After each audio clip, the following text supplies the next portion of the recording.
Great experiences build great leaders. Great leaders build great teams. This is Building Great Sales Teams.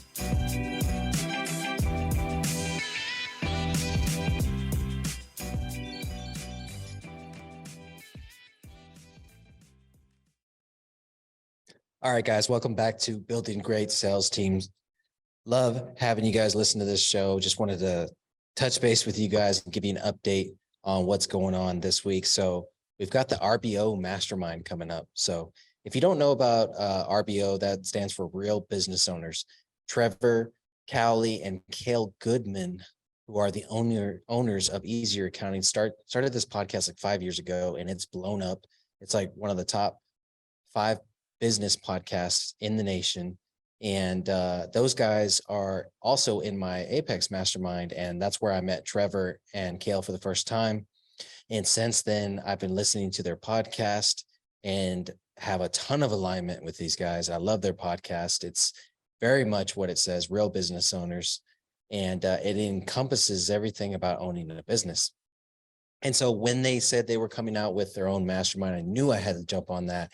And what I loved about theirs versus like Apex has a ton of resources and everybody for every different position you can think of. And then 3 tiers, it's a massive mastermind. You know what I mean? And if you're a part of multiple, you know about the stuff that I'm going to get into here, but you can also get lost in that, you know what I'm saying? And, you know, RBO is brand new. So they have a very small, intimate mastermind. You're talking to Trevor and Cale every day, you know what I'm saying? So you kind of get that celebrity situation going on a little bit, and then you get over it real quick because then they get in your face and hold you accountable, right? But anyways, so they started their RBO mastermind. I've enjoyed going out to their quarterly events and being on the weekly calls and everything. I've learned so much from them. So, you know, Apex is business heavy. And I would say RBO is more working on ourselves as individuals. We've created this like running club. Everybody's running like 10 plus miles. You know what I mean? With each time that they go out, I'm about to run a marathon. Like it's really a business running club is what it is. But anyways, my point of all this is to let you guys know they opened up their second tier, which is called the RBO Inner Circle. It's super reasonable. It's like $150 a month or something like that. You jump on calls with the OG mastermind members like myself and Matt Adkins, Adam Neese, Trevor and Cale, all these amazing people operating at very, very high levels. And that is a bi-weekly call, as well as you get access to some of the quarterly events that they do. Like they're doing a dinner on Friday night while we're in Vegas, and they're inviting everybody out to that dinner that's in the inner circle. So just wanted to make you guys aware of that. So that's where I'm headed this week. So I'm recording my episodes on Monday versus Wednesday when I normally do, to make sure that you guys still get your 3 episodes a week. So all that being said, the episode today is about data-driven ways to increase conversion rates of your sales teams. The hardest thing about doing these super tactical episodes is all of you have so many different variables in your business. So I want you to take them with a grain of salt and look for that 1 or 2 nuggets that you can say, hey, there's a data point that I'm not tracking right now that I need to start tracking. Or here's a way that I could increase my conversion rate by doing this type of training. I'm going to mention a few types of training today, and that will help you with some of your conversion rates, right? So whenever we're talking about conversion rates, that itself is a data point, right?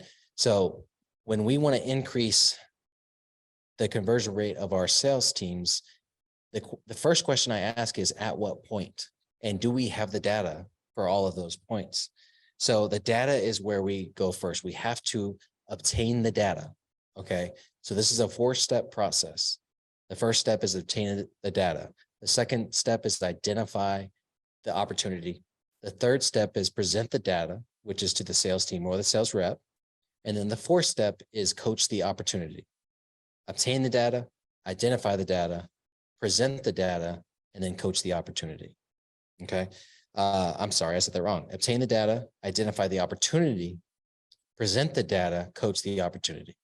Now you guys know what I'm doing here. I'm saying, instead of coach the weak point or coach the mistake or coach the, I'm saying opportunity. Opportunity is a positive word. Opportunity means that, hey, I'm doing something that I could be doing better. So it is an opportunity. Look, again, all kinds of variables in your business. You may be dealing with some high level salespeople that you can give it to them straight, or you may be dealing with the entry level salesperson that you have to basically build, break, build, right? So that's the process. So the first thing we want to look at is the data itself, those conversion rates. What are we tracking and how can we obtain that data? And the easiest and simplest way that I have found to obtain the necessary conversion data is to start from a baseball card like structure. Okay. And we've been using baseball cards for a long time. We call them baseball cards because they give us a batting average, right? And every industry is different, but like a baseball card, that batting average from 0 to 100 is terrible, 100 to 200. All right, if you're a really good pitcher, I could deal with that. 300 to 400, now we're getting good, and 400 to 500, now you're in the Hall of Fame, right? And so when we talk about having given full presentations and then made the sale, that's the conversion rate that I base my baseball average off of, right? But there's a bigger thing happening there, okay? And I'm gonna walk you guys through it, right? So the first red flag that's going to happen when you look at conversion rates is lead quality. All right, let's make sure that we don't have a quality issue with leads before we go tearing apart the sales process, the sales team, and their strategies for closing, right? So let's look at the leads first, okay? And the way that we understand, okay, we don't have good leads is we look at, all right, how many attempts are made and how many touches happen. So an attempt is a phone call, an email, a text, a door knock, whatever the case is, an attempt. This is an outgoing attempt to reach the lead, okay? The lead may be in a neighborhood, the lead may be on the phone. Doesn't matter what your medium is, okay? And when I made that attempt, how many times did I actually touch a customer, right? That's a touch point, right? So I'm going to use door knocking because it is the simplest thing to use and everybody understands that, right? So if I go out and I knock on 80 doors, that's an attempt. If I talk to 40 people, that's a touch, okay? It doesn't matter if all I said was hi and slammed the door, that is a touch, okay? The attempt is the act of knocking on the door, or in other people's cases, the act of dialing on the phone, sending the text, sending the email, or the CRM, sending out stuff, right? All right, so if my touch to attempt rate is too low, then I'm probably knocking in the wrong area, calling the wrong kind of leads. They're probably age leads. So my touch to attempt rate is going to be super low. Attempt to touch rate, however you want to package it there. All right, but here's where it gets interesting. And it can be 50% sales rep and 50% the actual leads, the touch to presentation rate. All right. And the disposition on this matters. So if I'm able to give if I'm able to give my full pitch, if I'm able to ask for the business at the end of the conversation, that is a full presentation. That's a data point. I was able to present to the customer. So attempts to presentation rate is a metric, and then touch to presentation rate is a metric, right? So if my attempt to presentation rate is super low, most of the time I can blame leads. If my touch presentation rate is super low, then that's on the sales rep, okay? So that's how we identify lead quality issues, is using those two metrics right there. So the next metric that we want to identify lead quality issues is credit or cash rate, right? So if I close 10 deals, how many of them fail because of credit? If 2 are failing because of credit, I've got a really good lead quality, whether it be the neighborhood, the numbers that I'm calling, or leads that come in digitally off of advertising campaigns. I've got a really good lead quality. Now, if half of all of my closes fail credit, and if they need financing, then my lead quality isn't that great, right? And then the same thing, if you're selling a lower price point, then the cash rate matters, which is the Same thing, essentially. Like I was able to convince the customer that they wanted it, but then when I told them the price, they had to back out. That's not a close, right? But we need to measure that rate so we know that, hey, we're fishing in the wrong pond. So that's what this whole lead quality thing is about, right? The first thing I'm always going to look at is lead quality whenever my sales program is suffering. Okay. It's easy to go to the closers and say, you need to close more and not really give them a reason why or identify an issue that they have. Right. So that's why we have to obtain the data first. All right. So going back into this baseball card, right, we'll walk through attempts. So that's what we need to measure. We need to measure the attempts, which is the knock or the phone call or the text, whatever, however we attempt to reach the customer. Actual touches, we get in touch with the customer. We're going to measure that. Full presentations. I was able to actually give a full presentation. We're going to measure that. And then after that, it's closes. I was able to give a full close. All right. So we need to obtain that data and make sure that you're obtaining enough data, right? It's at least, you know, and it depends on the industry, but I can obtain a week of door-to-door data and pretty much know what's going on within that sales program. Telemarketing, I would say those numbers need to be higher, 2 or 3 weeks, depending on how many people you have on the phone, how many leads you're working, but you need some volume is the bottom line. You know what I mean? And if you have past volume, obviously that's going to help. If you have a sales program, a sales team, or a salesperson, and you're not measuring what I just described, then you're doing yourself and your company and your team a disservice. You need to measure these things so you know where your areas of opportunity are, right? All right. So if my salesperson is getting 100 attempts a day, but they're only touching 20 customers, all right, they're working the wrong area. They're working the wrong leads. They need to go to different leads. They need to go to different area, or we need to get them different leads, right? If my salesperson is getting, let's just say 40 touches, but only giving 5 presentations, that's a low conversion rate to presentation. Okay. Now I need to attack that part. Now I need to do what we call warm with form. Okay. That is a training that focuses on building rapport with the customer. All right. It's a very simple training. If you look it up, you should be able to come up with it. If not, then reach out to me and I'll shoot you a quick template on warm with form. What does that mean? All right. Well, it's an acronym. Form is family, occupation, recreation, and materials. Okay. So when I approach a customer, when I attempt a customer on the way there, I am going to find out as much as possible as I can about that customer. If I'm walking up to the door, I'm looking for the toys in the yard, the oil-filled bumper sticker on the back of the truck, the UT floor mat. Okay. And these are going to give me my rapport builders for the entry level point of the conversation, right? Because if I am touching a lot of customers, but I'm not getting a full presentation, then I have a problem with my introduction. My introduction conversion rate is the issue, and I need coaching on that opportunity. Okay. So warm with form, going back to it. So the first part is family, right? So you have a conversation with the customer. Oh, I saw the toys in the yard. You obviously have small kids. I have small kids too. Man, I was just at my kid's school the other day. They got in trouble for trading Pokemon cards. You have that problem with your kids, you know? And so you're building rapport. They're saying, hey, I'm just like you. I have kids.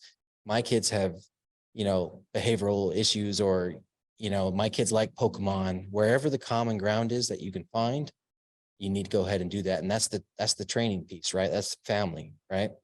Then you go into occupation, right? Oil field sticker on the back of the truck, you know, depending on what you're selling. And this works however it needs to work, right? A lot of your customers on the lead gen side, on the telemarketing side, they fill out a form, right? There's little indications in that form of ways to build rapport. And you can bring it out of them in the conversation, right? Hey, Mr. Jones, what do you do for a living? You know, what do you like to do in your spare time? Right? You're bringing out that warm with form. So it's family, occupation, talk about the occupation, recreation. You know, you see a boat in the driveway or the garage, or you see free weights in the garage, whatever the case is. What do they like to do for fun? Well, let's chop it up about that. Let's find some common ground. The best salespeople in the world know a little bit about a lot. You know what I mean? It's because they have so many conversations, and all those weird hobbies you would have think you never heard of, they find out about, you know what I'm saying? And then they're able to relate to, oh yeah, I had a customer just like that.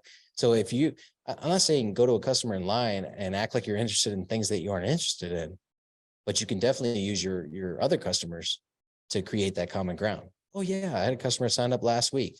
You know, he likes to collect earwax too. You know what I mean? Whatever the case is. So form with form, family, occupation, recreation. And then the last one is materials. This is the easiest one. If you're in person, you can actually see the materials around them and you can simply compliment what they have. They tell you the story behind it, why they got it, why they love it.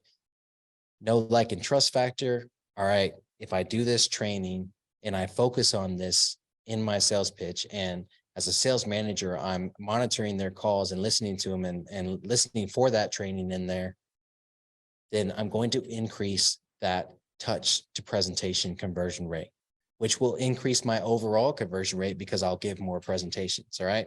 So touch to presentation goes from five presentations to 15. Now we got a higher conversion rate. We're converting at roughly 40%, which isn't bad. It's not great. We always want to convert half or more from touch to presentation, right?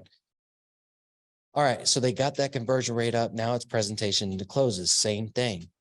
You know, they give 10 presentations and they're only closing 2 customers, right? Now let's take credit and cash out of this for a second, because that happens after the close, right? So let's take that out of it. And let's just concentrate on the fact that they're only closing 2 out of 10 customers, all right? So now we could be having a ton of different issues. One of them being overcoming objections. All right. One of the first things that I have my clients do whenever they have closing issues is create a simple one-sheeter. You know, you guys know I love one-sheeters, front and back, right? On the front side, we've got impulse factors, which is Jones effect, indifference, fear of loss, and sense of urgency. Okay. Those impulse factors should cater to your product and your business, right? So like I'm in solar, the Jones effect. Oh yeah, the Jones is down the street. Just got installed Friday. We were coming by because they said you might also want a free custom solar quote, right? So that's Jones effect. Indifference, no big deal. I'm just here for the day, setting appointments I got another appointment here in an hour. We can get you set up right now. What do you want to do? Indifference, no big deal. Fear of loss. You know, we're just in the neighborhood for this week. You know, we're just making these phone calls for this week. I'm just in your city this week.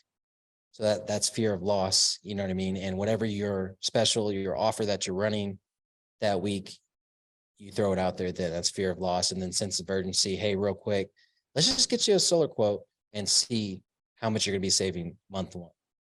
It'll take 15 minutes. You know what I'm saying? And so sense of urgency is the last one. And that is the very simple, basic front end ways that you can overcome objections, right? So they throw the objection at you and you use one of the GIFs to overcome the objection, right?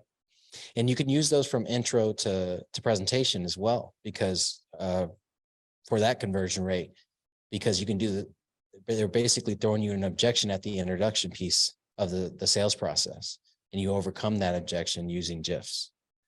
All right. And then on the backside of it, more specific objections, probably about 4 specific objections that they have to overcome, create the front and back, how they're going to overcome those objections, and then have them train on that, increase that conversion rate from presentation to close.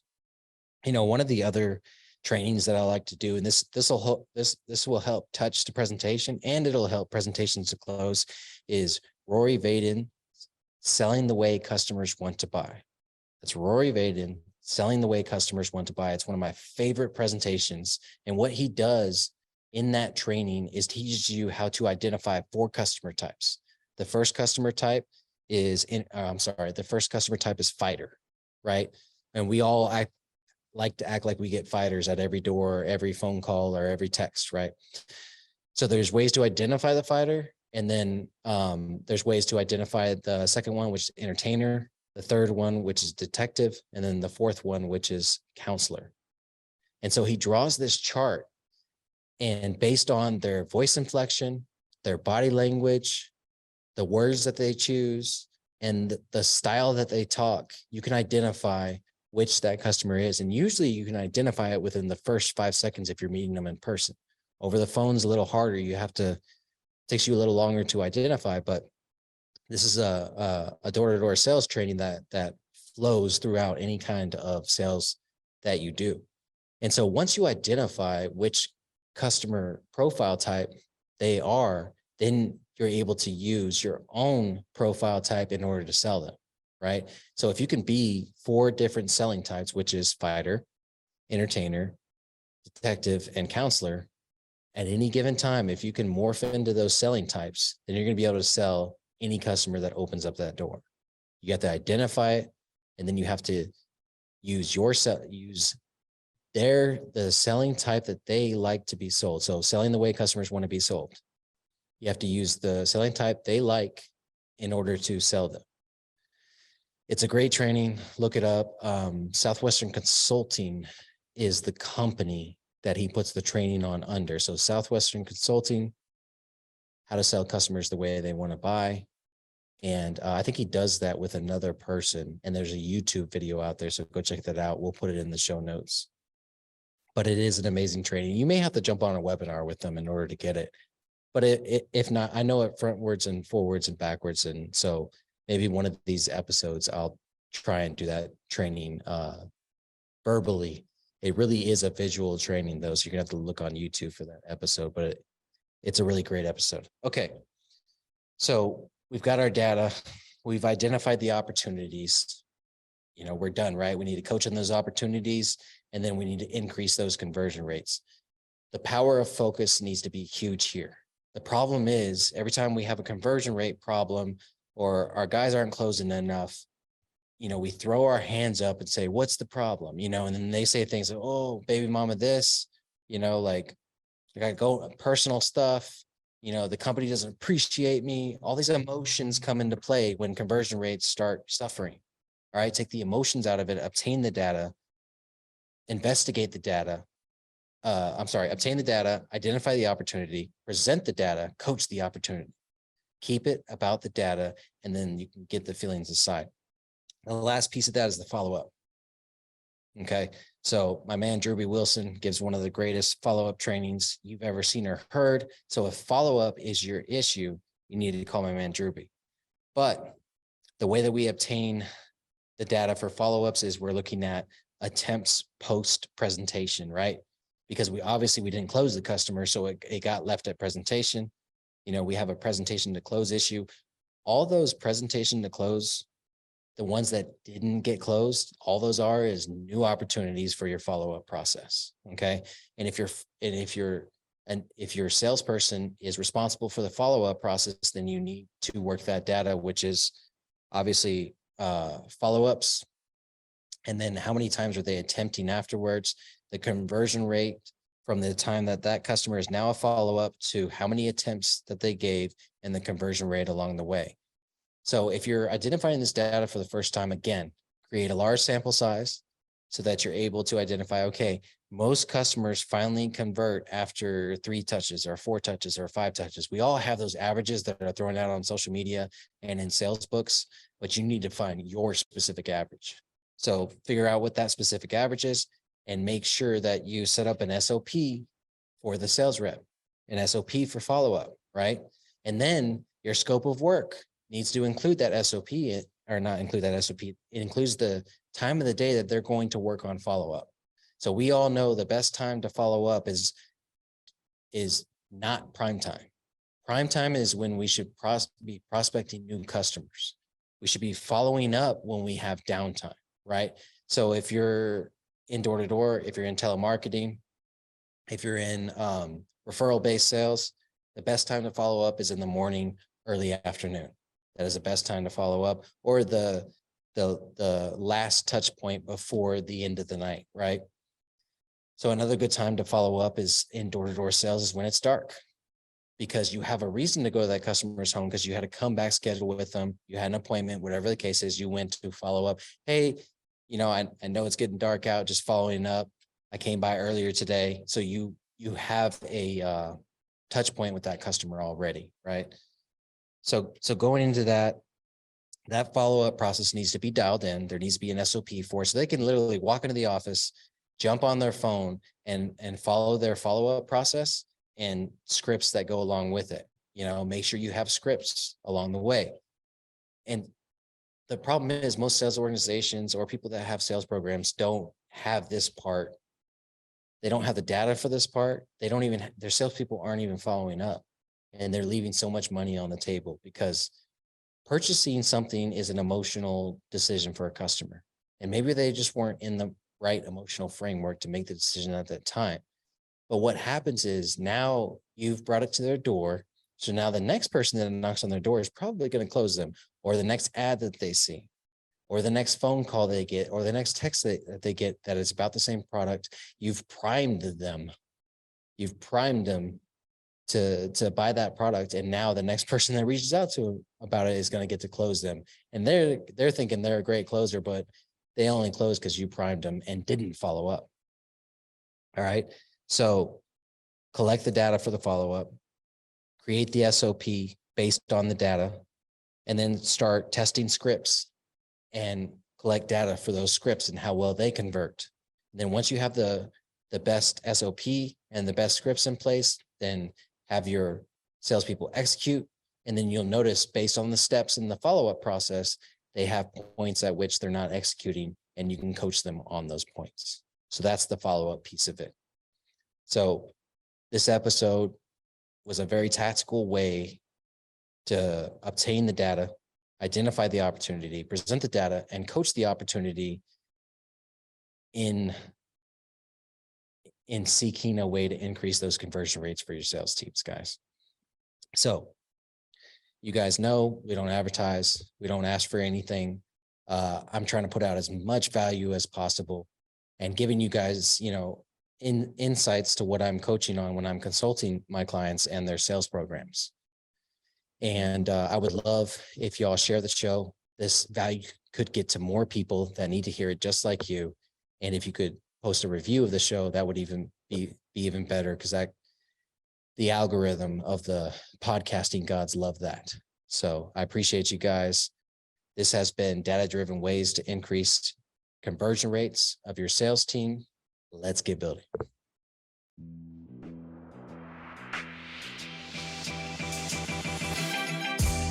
Thank you for tuning into this episode of Building Great Sales Teams. Be sure to execute on what you just heard, and let's get building. As always, remember to subscribe and leave a review wherever you consume podcasts. You can also head on over to buildinggreatsalesteams.com and sign up for our newsletter to stay up to date with everything that's going on with the podcast. See you next time.